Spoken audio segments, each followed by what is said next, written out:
کچھ چیزیں ایسی اللہ نے پیدا کی ہیں جو آپ کو بالکل نکھار کے رکھ دیں گی.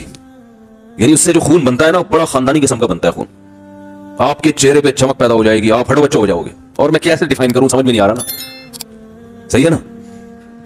وہ ہے زیتون, انجیر اور شہد, دودھ, کھجور. سمجھ رہے ہو؟ نہیں سمجھ رہے.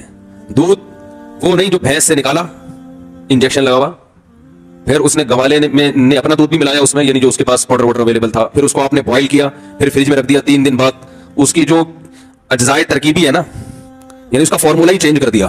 ٹھیک ہے, دودھ کا ایک ڈاکٹروں کی نظر میں فارمولا ہوتا ہے. دودھ جب فریز ہوتا ہے نا تو بادی پن پیدا ہو جاتا ہے اس میں.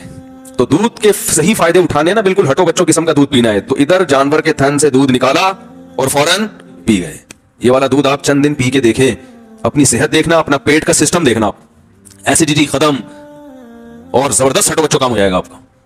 ہم تو پیتے ہیں فریج کا یا بوائل کر کے, ملائی اس کی الگ ہو جاتی ہے, اس کی جو قدرتی اس کی جو ترکیب ہے نا وہ چینج ہو جاتا ہے اس میں. تو خیر, زیتون کھائیں یعنی پیئیں. ٹھیک ہے, انجیر ہے, کھجور ہے. ہمارے نبی صلی اللہ علیہ وسلم کے گھر حضرت عائشہ فرماتی ہیں 2 مہینے کھجور اور پانی کے علاوہ کچھ بھی نہیں کھایا جاتا تھا.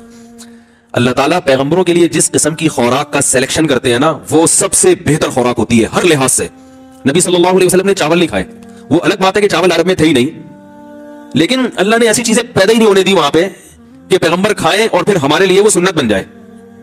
ابھی دیکھو یہ بیٹھے ہوئے ہیں نا ماشاءاللہ, بتانے میں کوئی حرج تو نہیں ہے, یہ وہاں یو ایس اے آرمی میں, یو ایس اے کس میں ہے بھائی, ڈپارٹمنٹ میں ہے وہ, اس میں گورنمنٹ ڈپارٹمنٹ ہے, ان کو ایسے شعبے میں سیکیورٹی سے ان کا تعلق ہے نا, وہاں پولیس سے تعلق ہے. بتا دیتا ہوں یار, اس میں کوئی حرج تو نہیں ہے, کوئی آپ ہمیں پکڑو گے تو نہیں نا.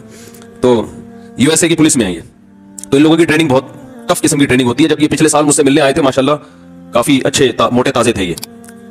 اب یہ جب ملنے کے لیے آئے تو میں نے کہا باقی کہاں ہیں آپ, تھوڑے سے آئے ہیں آپ, تھوڑے سے, باقی کہاں گئے آپ؟ ایسے سل میں اسمارٹ ہو گئے یہ. اور ماشاءاللہ انہوں نے طلاق یافتہ خاتون سے شادی بھی کی ہے جس کے بچے بھی ہیں, اور یہ بھی اپنی ستیلی بیٹی کو لے کے بیٹھے ہیں بیان سن. تو یہ بھی خوشی کی بات ہے. کیا خیال ہے؟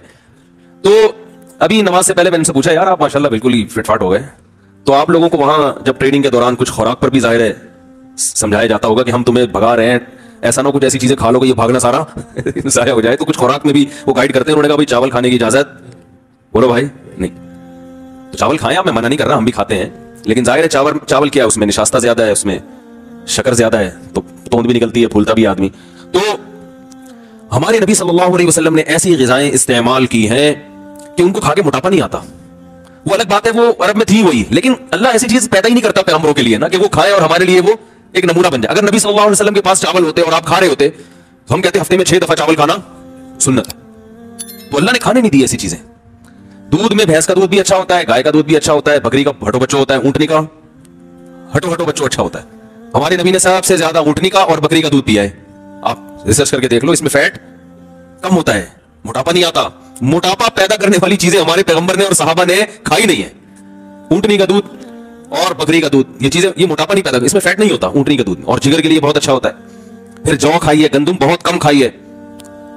تو کھجور تو مستقل آپ کھجوریں کھاتے رہے, عادت ڈالیں, آپ دیکھو آپ کا چہرہ پہ ایسی فریشنس آ جائے گی نا, کیونکہ آپ صلی اللہ علیہ وسلم نے فرمایا افطار کس سے کرو, کھجور سے. اس کو آپ نے طیب فرمایا, ایسی پاکیزہ چیز ہے, کیونکہ جب خالی پیٹ ہے نا تو جو کھاؤ گے ٹھا کر کے لگے گا جسم کو. تو ایسے موقع پہ گٹکا بھی کھا سکتے ہو, اس وقت جو گٹکے کا اثر ہوگا وہ بھرے ہوئے پیٹ نہیں ہوگا. چرس بھی پی سکتے ہو, سگریٹ بھی پی سکتے ہو, ہیروئن بھی کھا سکتے ہو, پی سکتے ہو, اور بریانی بھی پھوڑ سکتے ہو, کچھ بھی کھا سکتے ہو. لیکن آپ نے فرمایا کہ ایسے موقع پہ کیا کھانا ہے, کھجور. آپ کہہ سکتے ہیں ہم تو رمضان میں کھجوریں کھاتے ہیں تو ہمارے چہرے پر تو وہ فریشنس اور یہ سب ویکنس ختم نہیں ہوتی. وجہ اس کی ہے کہ 2 دانے آپ کھجور کے کھاتے ہیں, پھر طبیعت سے رول سموسے پھوڑتے ہیں. ٹھیک ہے,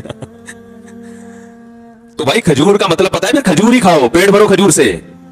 اور یہ دماغ میں سے نکال دیں کہ کھجور کھائیں گے تو پھر فلاں چیز کی کمی کیسے پوری ہوگی. وہ سب کچھ اللہ نے اس میں, صرف کھجور ہی کھا لینا آپ, سب کچھ ہو جائے گا. اس میں آپ کو طاقت بھی ملے گی, جو کاربوہائیڈریٹ ہے وہ بھی ملے, گلوکوز اچھا والا گلوکوز ملے گا آپ کو, اور آئرن بھی ہے, ہر چیز ہے. کہتے ہیں کھجور میں ایک اتنے سے دانے میں اللہ نے جتنی چیزیں جمع کر دی ہے نا, اتنی کسی اور پھل میں یکجا جمع نہیں ہوئی.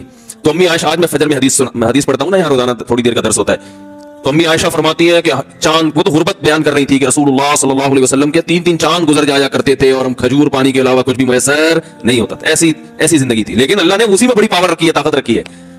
تو چیزیں کھائیں, وہ بھی کھاتے رہیں, چھوڑ کون سکتا ہے. لیکن زیادہ آہستہ آہستہ جو فوکس کریں نا ان چیزوں کو, انجیر ہے, عرب لوگ کھاتے ہیں. میں شام کو آپ کو پتا ہم ترکی گئے تو وہاں شامی مہاجرین بہت تھے, تو ہم جب شام کے لوگوں کو دیکھتے تھے ان کے چہرے میں الگ ہی رونق, چہرے میں الگ ہی نور. تو ہم اپنے دوستوں سے پوچھا یار یہ اتنے خوبصورت لوگ کیوں ہیں؟ انہوں نے کہا یہ صدیوں سے انجیر, زیتون, کھجور یہ 3 چیزیں کھاتے آ رہے ہیں, ان کا ناشتہ اس کے بغیر نہیں ہوتا. اور ہم لوگ کیا کھاتے آ رہے ہیں صدیوں سے؟ پراٹھے پھوڑتے آ رہے ہیں, جیم کے ساتھ مکھن بھی ہمارا پتہ نہیں کون سا والا مکھن ہوتا ہے بھائی, جس نے جو لا کے مکھن کے نام پہ پڑھا دیا وہ